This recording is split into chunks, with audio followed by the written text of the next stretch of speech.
Japa, another loss. Medyo...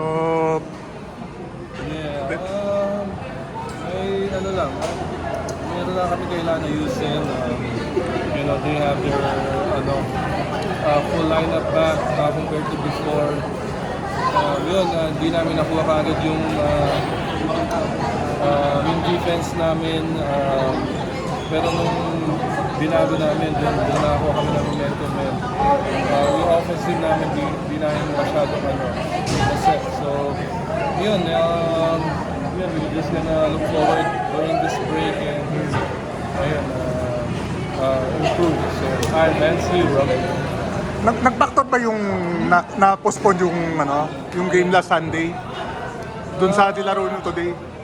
Yeah, but no excuse. Pero sayang din yun. Sayang din yung last game. Pero yeah, no excuse. Yung team na to, puro veterano. Kaya kahit na yung record nila, it doesn't really tell you about them. So,